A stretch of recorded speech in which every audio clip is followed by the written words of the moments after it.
A protest against the Dakota Access Pipeline comes to San Diego. California has your back. California's Secretary of State has a message for residents living in the country illegally about President-elect Donald Trump's plan to deport millions of immigrants. It's like growing a tree into the shape of your furniture, but rather than a tree, we're using mushrooms. Furniture from Fungus. We'll have a look at a new idea in sustainability. KPBS Evening Edition starts right now.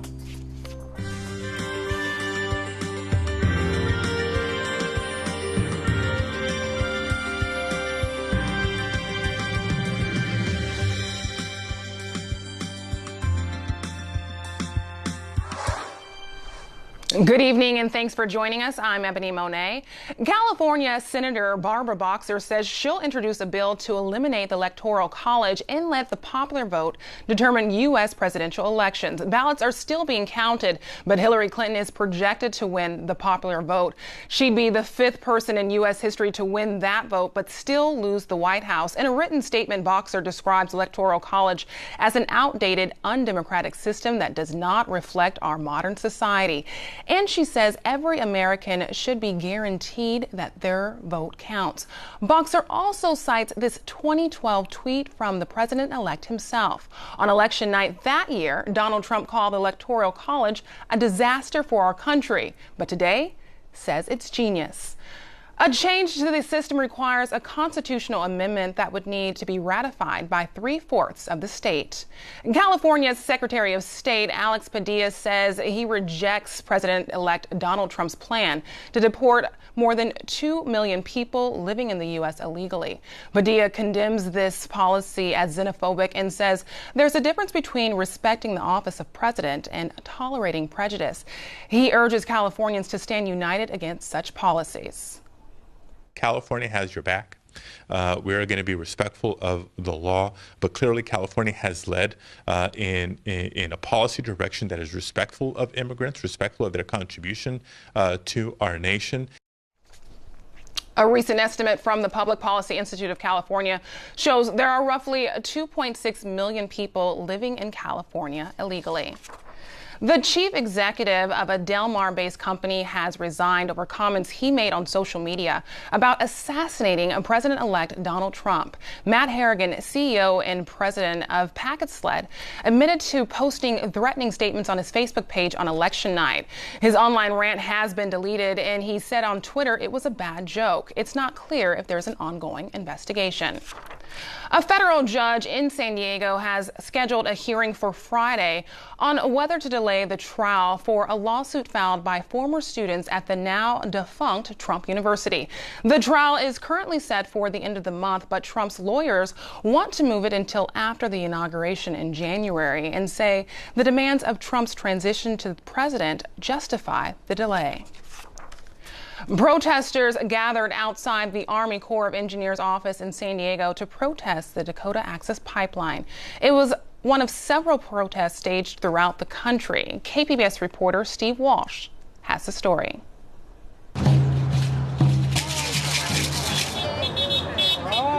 Several hundred people gathered along Arrow Drive to ask the Army Corps of Engineers to stop the pipeline, which would stretch through tribal lands in North Dakota. Gina Tiger Meduino is part of the Lakota tribe but lives in San Diego. I want them to start respecting our land and our treaties, and I want them to put a permanent halt on the Dakota Access Pipeline. Meduino was in North Dakota in September. She says the pipeline puts their drinking water at risk. Water is right. The rally was organized by San Diego 350. They converged on the complex that houses the San Diego offices of the Army Corps of Engineers. Monday, the Corps announced that the project would not go forward without consulting with the tribe. We have to be solid. Solidarity. That means all of us. Protesters collected postcards to call for the Obama administration to end the project outright. Similar protests were scheduled throughout the country. Steve Walsh, KPBS News. The San Diego City Council voted today to reestablish a Citizens Advisory Board on Police-Community Relations. The board would recommend, review police policies and practices, and promote open communication between SDPD and residents. The advisory board will be made up of 15 San Diegans, including at least one from each of the 9 city council districts. Each will be appointed by the mayor and confirmed by the city council. Police Chief Shelley Zimmerman says she hopes it might also help with recruitment. Our hope is, as our community learns more about what it's like to be a San Diego police officer and that shared responsibility, that we're going to entice people to join our police department. So that's the message we also want to send. The advisory board was first established in the mid-1980s, but it became inactive in 1998. The San Diego City Council has approved new growth plans for Hillcrest, Bankers Hill, and Mission Hills. KPBS Metro reporter Andrew Bowen says the discussion lasted well into the night. It was a long city council meeting, and comments on the Uptown Community Plan update took nearly 4 hours.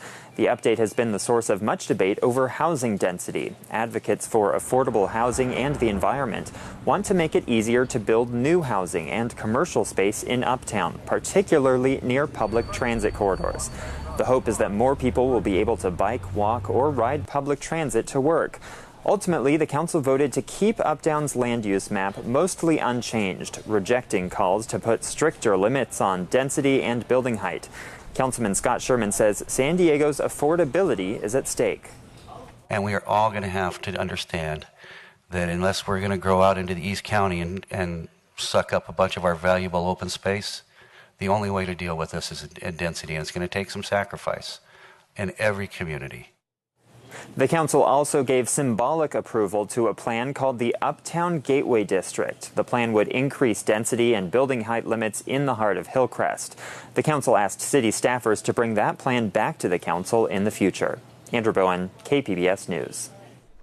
After a 4-year delay, the plan to change the heart of Balboa Park is moving forward. The City Council voted Monday to spend $49 million on the project. KPBS reporter Claire Tragesser has more. The plan is to close off portions of Balboa Park to car traffic and build an underground parking garage. It was first passed in 2012, but was delayed by a lawsuit. Opponents of the plan say it does not preserve Balboa Park's historic nature, but City Councilwoman Marty Emerald says change is part of the park's history. This is an organic, ever-changing asset for all of us in the city, and we need to make some changes as we go. The project's cost has gone up by more than $30 million since it was first proposed, according to the city's independent budget analyst. That's because of higher wages for construction workers and new building regulations. Claire Tragesser, KPBS News. The City Council also approved regulations on the so-called mini dorms in the college area near San Diego State University. That's according to NBC News. The legislation includes limiting the number of bedrooms in new construction. Housing will be capped at 6 rooms, depending on the size of the lot, and parking regulations will be stricter. Fines were also changed to a maximum of $10,000 a day to be paid by the homeowner, not the tenant. California state universities could raise tuition for the first time in 6 years. Leaders of both CSU and UC systems say they need more funding to maintain quality. They're proposing a tuition increase of just under $300 a year. Students are protesting the idea. They say they're already struggling, and a tuition hike would just force more of them to drop out. Members of California's largest public employee union have voted to authorize a strike. The Service Employees International Union represents about 95,000 employees. Many of them are office and administrative workers. The state has offered a pay raise of nearly 12% over 4 years, but the union says the raise would be offset by an increase in the amount workers put in for retiree health care. The two sides have been negotiating since April. The strike vote does not, however, automatically mean a walkout. Talks are scheduled to continue this week.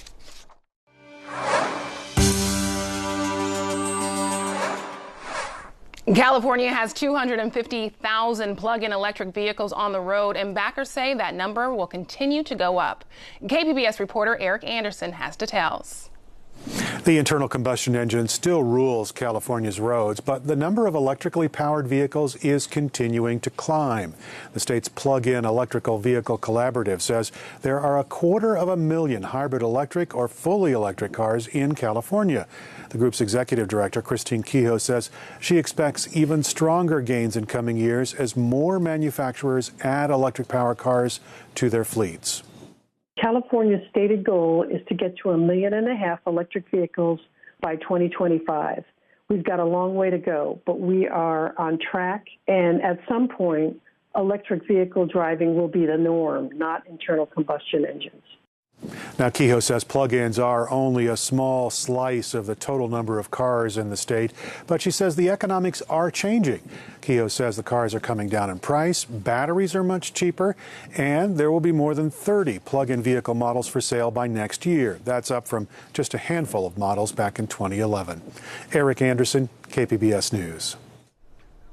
California officials have uncovered a new scam targeting elderly veterans. People posing as insurance agents and other financial advisors call on veterans to invest their life savings in annuities that could leave the veterans with nothing and open to an audit by the VA.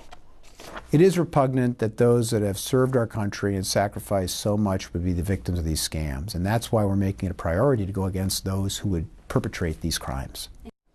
A new statewide coalition known as the Veterans Benefits Protection Project has been formed to investigate such cases. The coalition includes the Attorney General's office. U.S. prisons are experimenting with a new method to help inmate addicts stay off drugs. Associated Press reporter Carla Johnson takes a look at the high-priced monthly injection that may be saving lives. At a clinic in Illinois, a heroin addict gets his monthly injection of a medicine that helps him stay clean. It's called Vivitrol, and proponents say it could be effective in the fight against the opioid epidemic affecting 2 million Americans. I've seen people turn around. It's been unbelievable. U.S. prisons are now experimenting with the high-priced monthly injection. I've been struggling with heroin.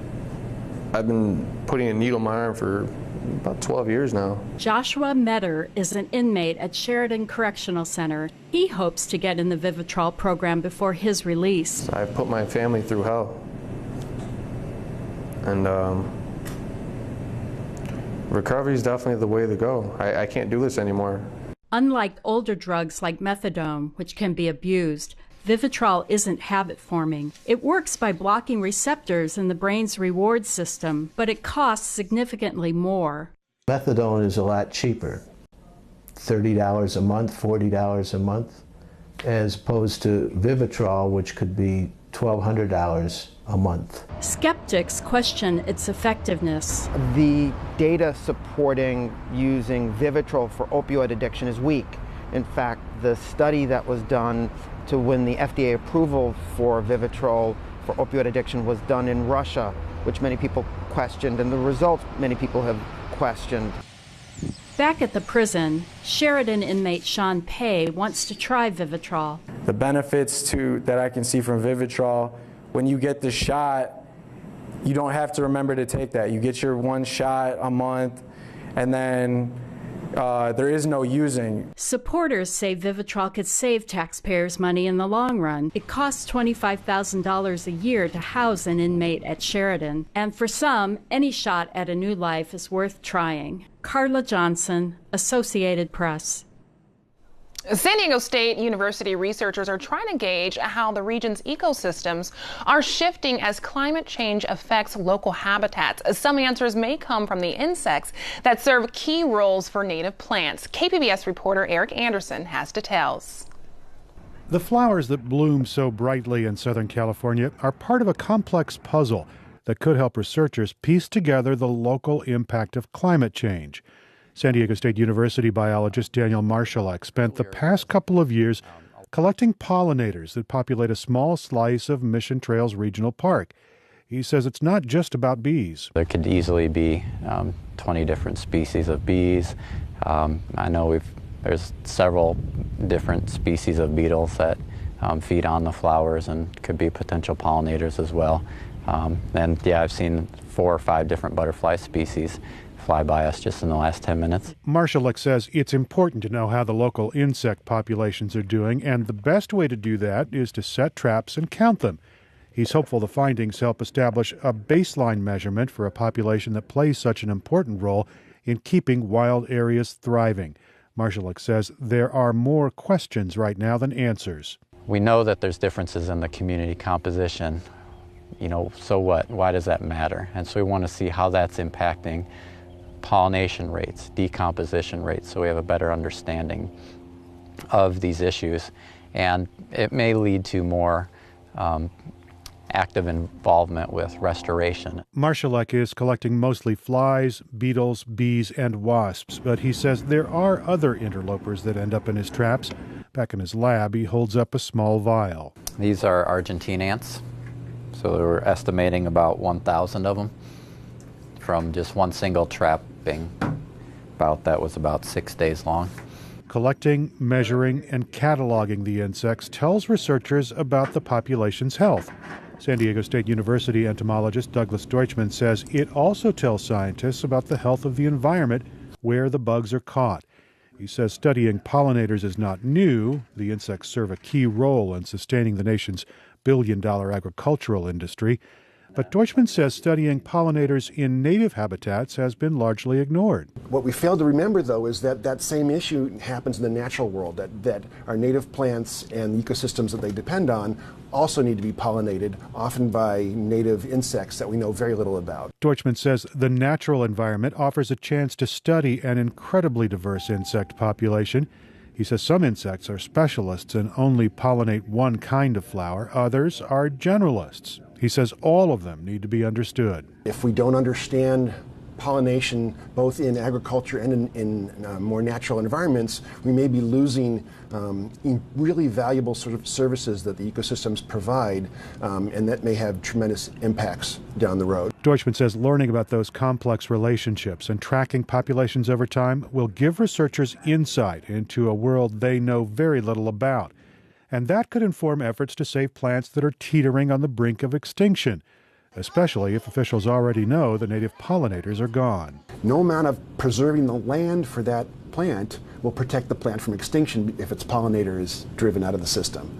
So we need to start thinking about the system, not just about the piece of land we're protecting. Warming temperatures could impact insect populations and change their capacity to serve local habitats. That's one reason the San Diego Foundation is helping fund the research. The Foundation's Emily Young says there is value in knowing more about our natural world.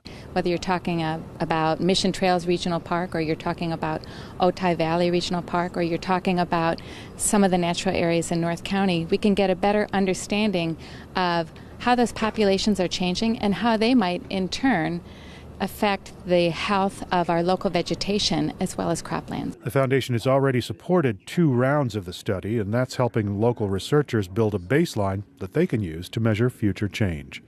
Eric Anderson, KPBS News. A nighttime cool down for San Diego. Shanae Shocker has more in tonight's forecast. San Diego County looking absolutely beautiful for the last 6 hours. Not a drop of rain in sight, which is nice for the weather, unfortunate for the drought. But as we head towards tonight, we're becoming cloudy. We're looking at temperatures in the low 60s, so very seasonable for this time of year. And around the rest of the county, very seasonable as well. We're in the 40s towards mountain areas, Ramona and Alpine. 43 in Ramona, 47 in Alpine. Mount Laguna also hanging at 47 degrees. Out towards the deserts, Borrego Springs and Mecca, we're sitting in the low 50s. Oceanside along the coast in the low 50s as well. Now, as we head towards our Wednesday, we have some gustier winds on the way. We're looking at a drop jet stream, and that's actually bringing some colder weather up towards our north, but we'll stay windy and warm as that trough begins to pass eastward.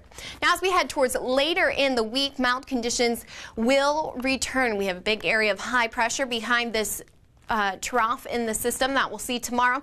That's going to be bringing some dry conditions as well as mild conditions. So as we head out towards the coast, this is what we're looking at. Temperatures across the board in the 70s. Plenty of sunshine to go around the area as we head towards our Thursday, sticking into the low 70s. We'll warm back up for your weekend along the coast out towards Oceanside in that area. 77 degrees, partly sunny conditions as well. So beautiful weekend ahead for us here in San Diego County towards the coastal regions. Now inland, we are actually going to climb into the mid-80s for your Saturday and your Sunday as well.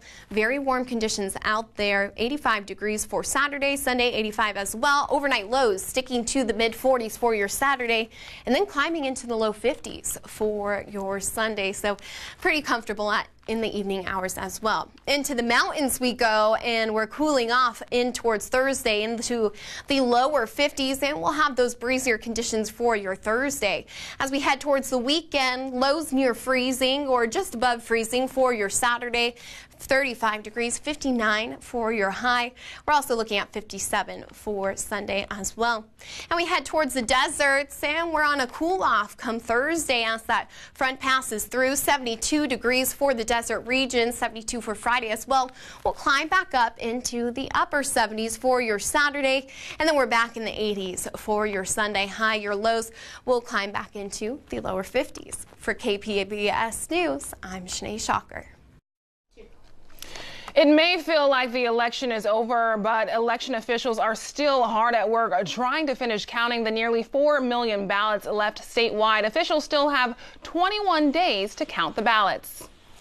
We have until December 6th to complete this whole thing, and we're going to be pretty close because, like you say, we're still counting ballots. So don't think that just because you voted by mail that your ballot doesn't count. No, we are still going to count every single ballot that's here. Counted ballots are put in a storage unit for 22 months just in case any results are contested. After that, they're destroyed. A new field poll shows San Diego Mayor Kevin Faulconer, a Republican, is California's second choice for state governor. The field IGS poll puts Lieutenant Governor Gavin Newsom, a Democrat, in first place with 23%. Fourth and fifth place went to two Democrats, Mayor Eric Garcetti of Los Angeles with 7% and former Los Angeles Mayor Antonia Villaraigosa with 6%. The election for governor of the state will be held in 2018.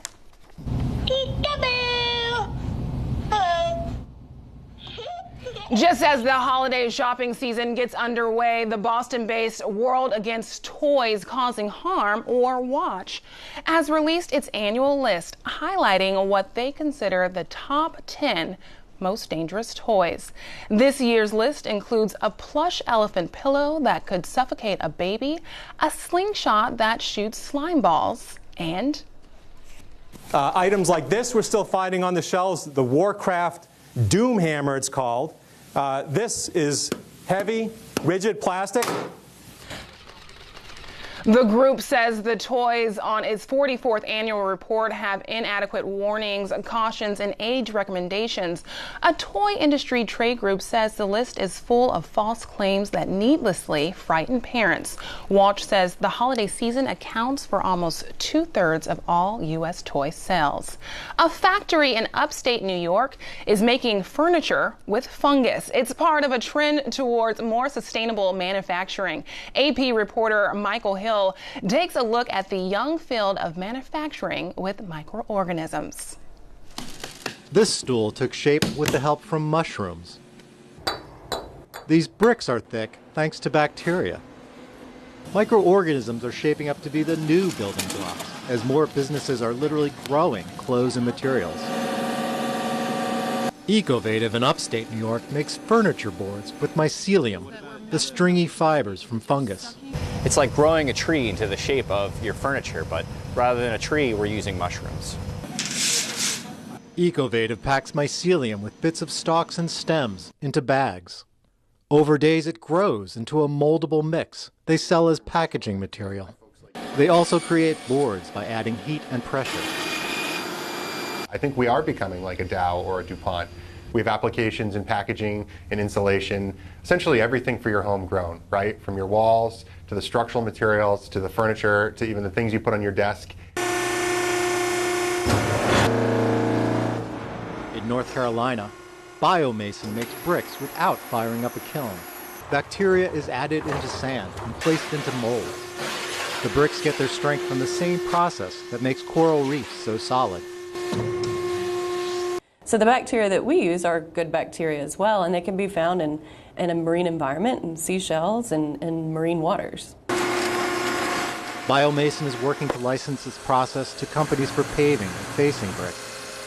The industry is still young, but proponents think these biofabricated materials will one day stack up in the market. Michael Hill, Associated Press. Here's a look at what we're working on for tomorrow in the KPBS newsroom. On Morning Edition, 4 years ago, San Diego voters passed pension reform. We take a look at how it's working for the city and its employees. And on Midday Edition, San Diego law enforcement fights back against hate crimes. That's tomorrow at noon on KPBS Radio. You can find tonight's stories on our website, kpbs.org/evening edition. Thanks for joining us. Have a great night.